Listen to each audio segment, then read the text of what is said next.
بسم اللہ الرحمن الرحیم، السلام علیکم۔ اور جب زندہ گاڑی ہوئی لڑکی سے پوچھا جائے گا کہ وہ کس قصور میں ماری گئی۔ سورۃ التکویر آیت نمبر 8-9۔ اس آیت کے انداز بیان میں ایسی شدید غضبناکی پائی جاتی ہے جس سے زیادہ سخت غضبناکی کا تصور نہیں کیا جا سکتا ہے۔ بیٹی کو زندہ گاڑنے والے ماں باپ اللہ تعالیٰ کی نگاہ میں ایسے قابل نفرت ہوں گے کہ ان کو مخاطب کر کے یہ نہ پوچھا جائے گا کہ تم نے اس معصوم کو کیوں قتل کیا، بلکہ ان سے نگاہیں پھیر کر معصوم بچی سے پوچھا جائے گا کہ تو بیچاری آخر کس قصور میں ماری گئی، اور وہ اپنی داستان سنائے گی کہ ظالم ماں باپ نے اس کے ساتھ کیا ظلم کیا اور کس طرح اسے زندہ دفن کر دیا۔ اس کے علاوہ اس مختصر سی آیت میں دو بہت بڑے مضمون سمیٹ دیے گئے ہیں جو الفاظ میں بیان کیے بغیر خود بخود اس کے معنی سے ظاہر ہوتے ہیں۔ ایک یہ کہ اس میں اہل عرب کو یہ احساس دلایا گیا ہے کہ جاہلیت نے ان کو اخلاقی پستی کی کس انتہا پر پہنچا دیا ہے کہ وہ اپنی ہی اولاد کو اپنے ہاتھوں زندہ درگور کرتے ہیں، پھر بھی انہیں اصرار ہے کہ اپنی اسی جاہلیت پر قائم رہیں گے اور اس اصلاح کو قبول نہ کریں گے جو محمد رسول اللہ صلی اللہ علیہ وسلم ان کے بگڑے ہوئے معاشرے میں کرنا چاہتے ہیں۔ دوسرے یہ کہ اس میں آخرت کے ضروری ہونے کی ایک صریح دلیل پیش کی گئی ہے۔ جس لڑکی کو زندہ دفن کر دیا گیا آخر اس کی کہیں تو داد رسی ہونی چاہیے، اور جن ظالموں نے یہ ظلم کیا آخر کبھی تو وقت آنا چاہیے جب ان سے اس بے دردانہ ظلم کی باز پرس کی جائے۔ دفن ہونے والی لڑکی کی فریاد دنیا میں تو کوئی سننے والا نہ تھا۔ جاہلیت کے معاشرے میں اس فعل کو بالکل جائز رکھا گیا تھا۔ نہ ماں باپ کو اس پر کوئی شرم آتی تھی، نہ خاندان میں کوئی ان کو ملامت کرنے والا تھا، نہ معاشرے میں کوئی اس پر گرفت کرنے والا تھا۔ پھر کیا خدا کی خدائی میں ظلم عظیم کا بالکل ہی بے داد رہ جانا چاہیے؟ عرب میں لڑکیوں کو زندہ دفن کرنے کا بے رحمانہ طریقہ قدیم زمانے میں مختلف وجوہ سے رائج ہو گیا تھا۔ ایک معاشی خستہ حالی جس کی وجہ سے لوگ چاہتے تھے کہ کھانے والے کم ہوں اور اولاد کو پالنے پوسنے کا بار ان پر نہ پڑے۔ بیٹوں کو تو اس امید پر پال لیا جاتا تھا کہ بعد میں وہ حصول معیشت میں ہاتھ بٹائیں گے، مگر بیٹیوں کو اس لیے آرا کر دیا جاتا تھا کہ انہیں جوان ہونے تک پالنا پڑے گا اور پھر انہیں بیاہ دینا ہوگا۔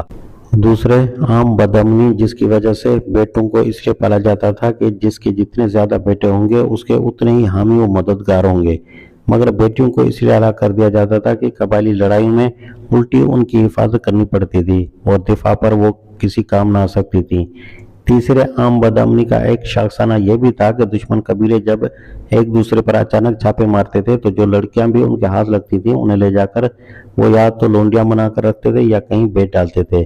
ان وجوہ سے عرب میں یہ طریقہ چل پڑا تھا کہ کبھی تو زچگی کے وقت ہی عورت کے آگے ایک گڑھا کھود دیا رکھا جاتا تھا تاکہ اگر لڑکی پیدا تو اسی وقت اسے گڑھے میں پھینک کر مٹی ڈال دی جائے گی، اور کبھی اگر ماں اس پر راضی نہ ہوتی یا اس کے خاندان والے اس میں مانے ہوتے تو باپ بادل نخواستہ اسے کچھ مدت تک پالتا اور پھر کسی وقت صحرا میں لے جا کر زندہ دفن کر دیتا۔ اس کا قصہ ایک شخص نے خود نبی صلی اللہ علیہ وسلم سے ایک مرتبہ بیان کیا۔ سنن دارمی کے پہلے ہی باب میں حدیث منقول ہے کہ ایک شخص نے حضور سے اپنے عہد جاہلیت کا ایک واقعہ بیان کیا کہ میری ایک بیٹی تھی جو مجھ سے بہت مانوس تھی۔ جب میں اس کو پکارتا تو دوڑی دوڑی میرے پاس آتی تھی۔ ایک روز میں نے اس کو بلایا اور اپنے ساتھ لے کر چل پڑا۔ راستے میں ایک کنواں آیا، میں نے اس کا ہاتھ پکڑ کر اسے کنویں میں دھکا دے دیا۔ آخری آواز جو اس کی میرے کانوں میں آئی وہ تھی ہائے ابا، ہائے ابا۔ یہ سن کر رسول اللہ صلی اللہ علیہ وسلم رو دیے اور آپ صلی اللہ علیہ وسلم کے آنسو بہنے لگے۔ حاضرین میں سے ایک نے کہا، اے شخص تو نے حضور کو غمگین کر دیا۔ حضور نے فرمایا، اسے مت روکو، جس چیز کا اسے سخت احساس ہے اس کے بارے میں اسے سوال کرنے دو۔ پھر آپ نے اسے فرمایا کہ اپنا قصہ بیان کر۔ اس نے دوبارہ اسے بیان کیا اور آپ صلی اللہ علیہ وسلم سن کر اس قدر روئے کہ آپ کی داڑھی آنسوں سے تر ہو گئی۔